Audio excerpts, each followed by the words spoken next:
Islam Makhachev just proved why. Once again, he is pound for pound the best fighter in the UFC with another win in round one within minutes over Renato Money Moicano at UFC 311.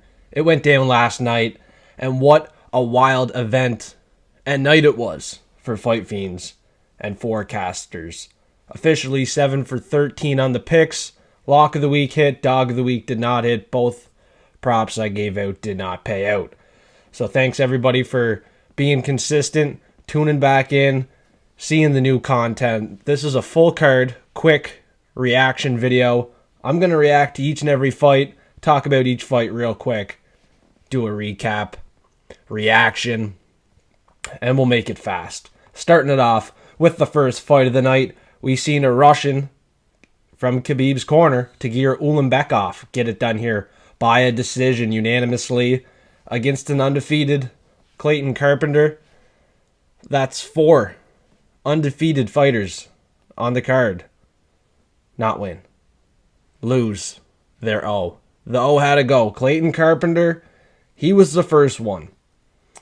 In that fight, he had 3 minutes control time, but Tagir's nearly 7 minutes was too much. Tagir's takedowns, a little bit too much, and the accuracy volume from Tagir, it was all too much. A big step up in competition for Carpenter.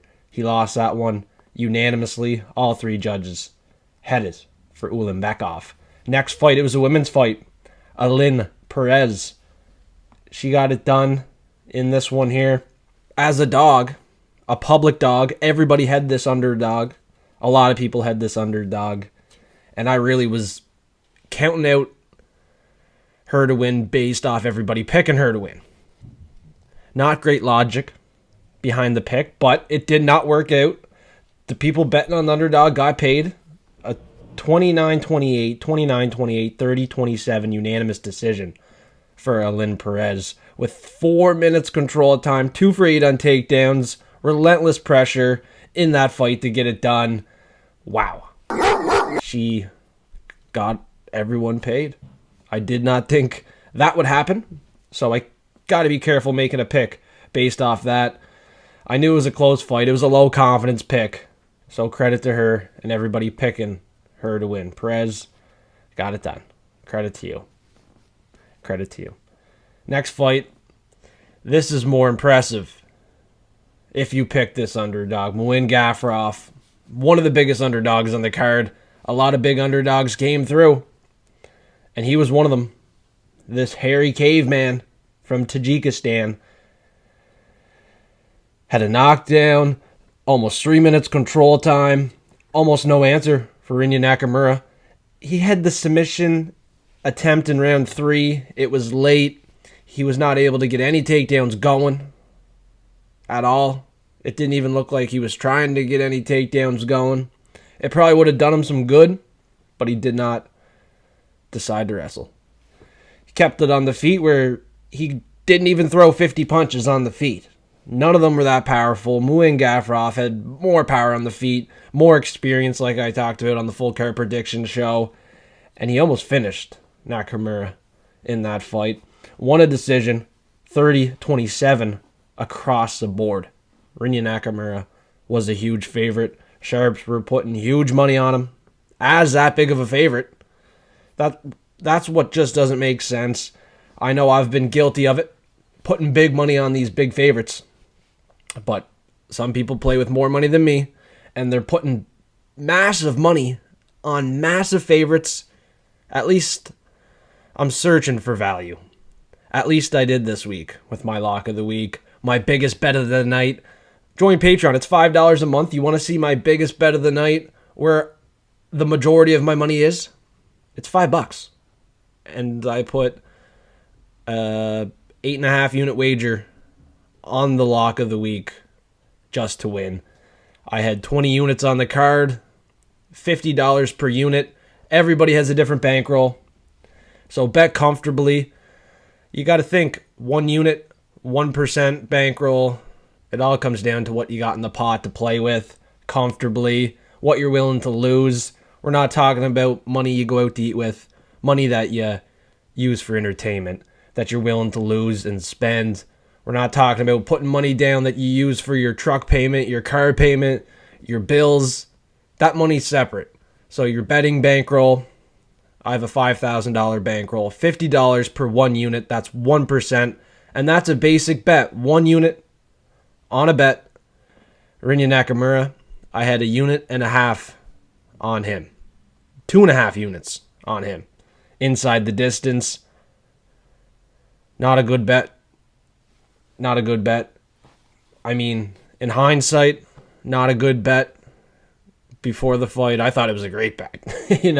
I made it the prelim prop, most confident prop on the prelims, and it just didn't pay out. He just didn't do anything. So yeah, next fight, actually, the bout order on ESPN is completely off. So sorry about that. Next fight I'll recap on the early prelims. Ricky Turcios, Bernardo Sopai. Luckily, Sopai didn't drop the soap. Thought he was gonna in round 3. He started to gas out, but he got it done. Striking accuracy still needs some work. Ricky on the feet was pushing a pace. But Bernardo had enough in the tank to get it done here. Unanimous decision again, 30-27, 30-27, 29-28 across the board here. What hurt Ricky Turcios in this fight was the inaccurate takedowns. 1 for 9. I mean, Bernardo went 2 for 3, had over 2 minutes control time. He controlled majority of this fight. Moving on up the ranks, though, I think this guy will struggle. Might look to fade him in the future. As for Ricky, I think he has some fight left from what I've seen in round 3, so good for him in that one. Next fight on the prelims, I'm going to talk about the dog of the week. The dirty dog of the week. It was terrible. He got controlled for over 10 minutes, taken down 6 times on 11 attempts for Grant Dawson here. Grant Dawson dog walked Diego Fieda. My dog of the week was a terrible pick. 2 units on the money line, 1.5 units on Diego Fieda knockout. Completely out the window. In that fight, it didn't look like to me Diego Fieda had a chance. I'm being non-biased. I think my dog of the week did nothing positive. His corner, his coaches were yelling at him, telling him to get out of those positions on the ground. He even went for a submission against Grant Dawson. Like, what are you doing playing on the ground with a guy like that? I mean, we're going to talk about it again. Kevin Holland, what in the fuck are you doing on the ground with Reinier de Ridder? I told you, don't roll with that guy, or else it's going to be a problem. Yeah, it was a problem for Diego Fieda, too. Controlled for over 10 minutes. Grant Dawson wins another decision. I had a buddy passing out during this one. 30-27 across the board. Not a very entertaining fight on a card like this. I wish Diego Fieda would have just knocked him out. He could have, but he just didn't. Didn't even look like he had a chance to, really. There might have been a point where, yeah, you could make an argument. Diego Fieda was pushing a pace. Looked like he could have got it. But realistically, it never was that close. Nothing to get me up out of my seat, excited about. Just a bad, dirty performance and pick from Fight Fiend. I'm sorry. Fucking sorry. Billy Elicana, this guy was a dog on the prelims. He was a big underdog. He almost had the finish in round 1. He knew he didn't have the gas. He just knew late in the fight he was going to wear out. He was going to gas out. And Guskov took advantage, got a submission. It looked like Elicana was laying down for that one. We'll talk about Diego Fieda one more time. I said he wouldn't lay down on his birthday. He lay down for 10 minutes on his birthday. Anyways, Billy Elicana, he kind of folded, gave up. Round 2 was it, so wasn't going his way.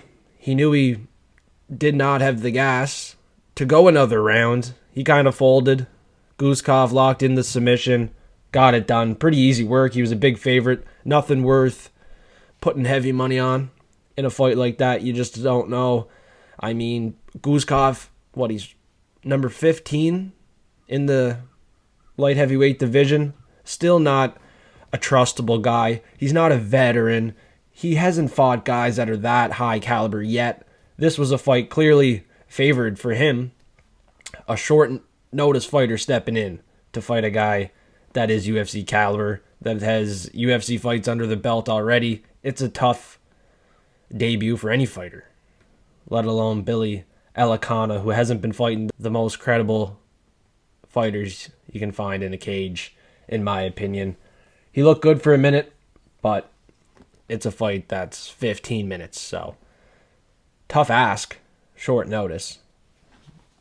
But what can you do, Billy? Oh, Billy, what can you do? Zachary's another guy, short notice. He had the advantage in this one. It didn't go his way because the guy stepping in with the last letter in his last name being a V from Russia, I had an indication, or a feeling, I should say, he was going to get it done. His striking was powerful. He was crisp and clean on the feet. He had the better boxing. Zachary's wanted to stand up with this guy. Not a good idea.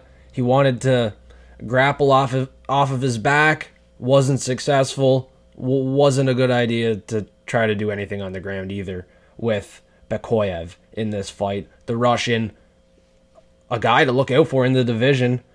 Right now, middleweight, they need a guy like this. 19-3 now. He looked pretty good. You would figure they would have found that out after the Cody Brundage fight, but you live and you learn. You don't take a loss, you take a lesson. A lot of lessons were learned in this fight. Like I said, all the undefeated fighters lost. They didn't just take a lesson, they took a loss. First ever loss. This guy, Peyton Talbot, 9-0 going into the fight, fighting Raoni Barcelos, a guy that he should have beat, could have beat. He did not show up. He got controlled for nearly 10 minutes. He had one takedown, 1-for-1, Peyton Talbot. But on the other side, I mean, what in the taken down 8 times. Raoni pushed the pace. Relentless takedown attempts. He shot for over 15 in the fight. He had 2 submission attempts. One of them looked real bad. He could have finished the fight, Raoni Barcelos. Biggest underdog on the card. Biggest underdog I've seen in a while. Gets it done. Same as Muin Gafurov. It's almost unbelievable at this point. But these undefeated fighters get tested. They get fraud checked. They don't get it done. That's why you can't be betting, parlaying these big favorites. There's no value on it. And there's no true information leading towards them getting it done other than people's opinions.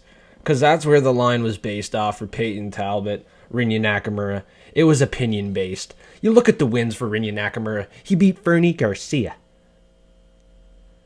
I think Kyun Ho Kang, the guy that Muin Gafurov beat, would handle business with Fernie Garcia, get the win potentially, close fight. Muin Gafurov, heavily counted out. Raoni Barcelos, heavily counted out. On this one, I took Peyton Talbot by a decision. I didn't think he would get the finish. I thought he would struggle for parts of the fight, but just get it done by a decision.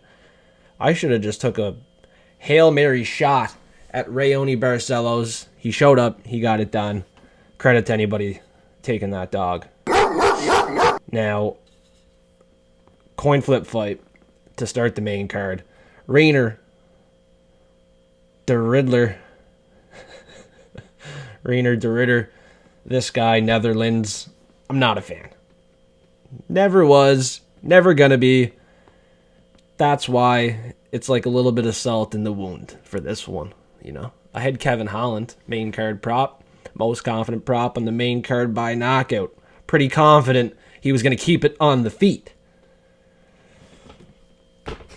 And he decides to try to grapple. He tries to be a fucking idiot. Stay on the ground. And control it for 3 minutes. Gets submitted here in this fight with a grappler. Where I said he needs to not roll with this guy. It'll be a problem. It was a problem. Kevin Holland should have kept it on the feet. He had a great path to victory on the feet. Even later in the fight, too. I did not expect this fight to end as early as it did. Just a bummer fight for me. I thought Kevin Holland would finally get back into the win column. Now he's 1 win out of his last 5. I can't spend any more time talking about the Trailblazer. fucking blowing it up. He's blowing up his whole career. Doesn't even look like he wants to fight competitively, let alone for entertainment, because there was no entertainment behind that fight. Absolutely pathetic performance. Back to back from Kevin Holland. I think he's done. Hate to say it, but my guy, Kevin Holland, I think it's time and the clock is ticking. I don't know what's going on, dude. Like, you need to change everything up. Something ain't working. Jailton Almeida, this guy can't change a fucking thing. What a beast he is. He got the knockout too. Round 1. Easy work. Sergey Spivak, 7 seconds left in the fight. Not easy work. Because ahead round 2. Knockout. 10-1 for Jailton Almeida. He struggled for a bit. Round 1, actually. It was back and forth action on the ground here. Takedown for each fighter. 2 minutes control time for each fighter. It was fun for the first round. 7 seconds left. Almeida ground and pounded him out. The polar bear, gave up his back, showed no fight. 7 more seconds, Sergey. 7 seconds, dude. 10-1, round 2 KO. Jailton Almeida bet out the window again here. No luck. No luck. And this one here was obviously my favorite. We got the win in this one. Yuri Prochazka, lock of the week. So many people. I could pull up the sheet of people I had here with Jamal Hill. So inactive he was, Jamal Hill. And so cringy he is. I mean, he got moved to the favorite. He opened as underdog. What a performance from Yuri Prochazka. You got to stop sleeping on this guy, although you've seen him sleep twice to Alex Pieta.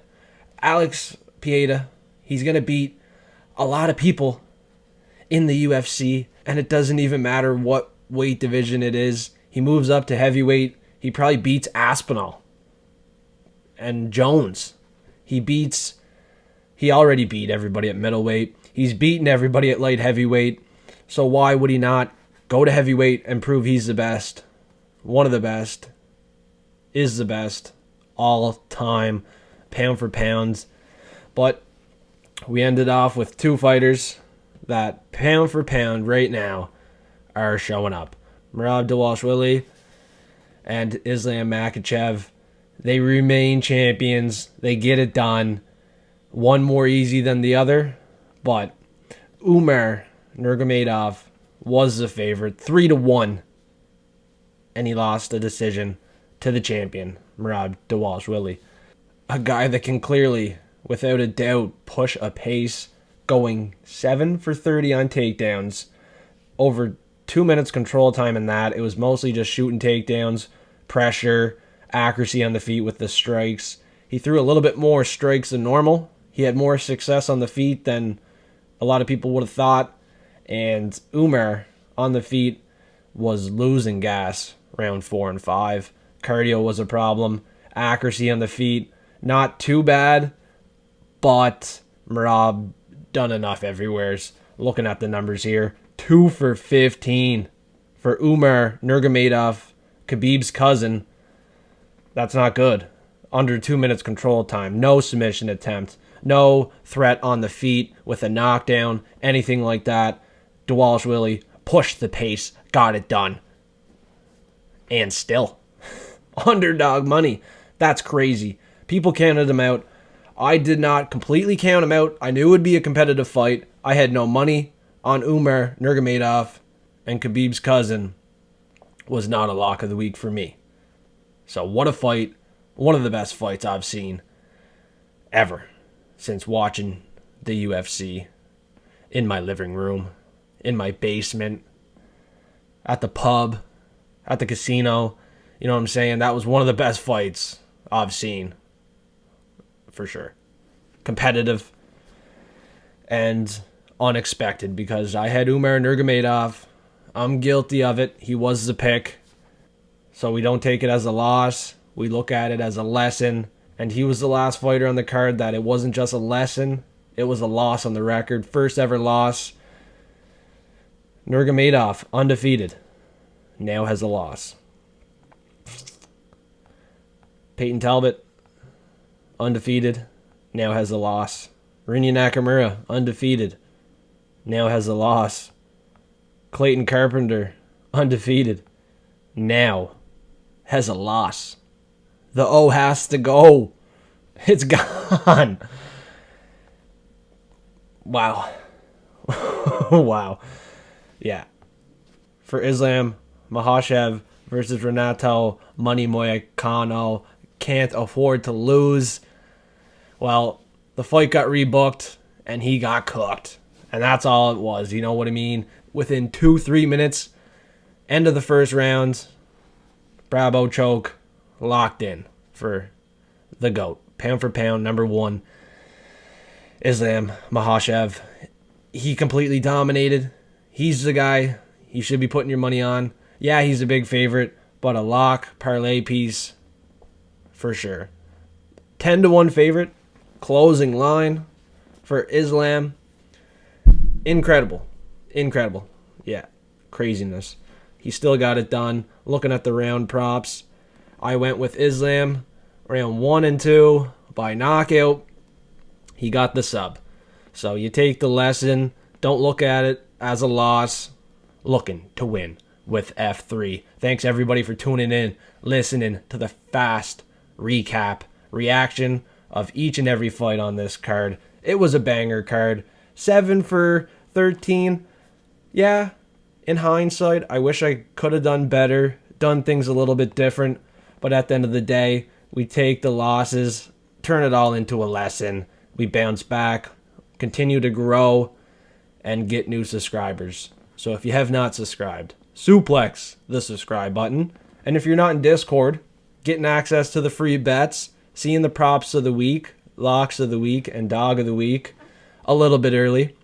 I'm not trying to give out too much free early access and content, but you can get some free bets. You can get a little bit early access in Discord for free. Hit the link in bio below. I really appreciate that. And if you want predictions for the next fight card, stay forecasted, stay tuned. I'll be back to get more bags. Biggest bag of the night for me, Yuri Prohaska on the money line. 8.5 unit wager. Doubled up on that one. Thankfully he got it done, because if he didn't, it would have been a dark night in LA. I mean, Kevin Holland, Diego Ferreira, Rinya Nakamura, Peyton Talbot. A lot of bets I thought had a chance. Didn't have a chance. In hindsight, you can say this, you can say that. Just, in the future, stay focused and let's get the fucking win. Let's go. Fight Fiends forecasters. I cannot afford to lose.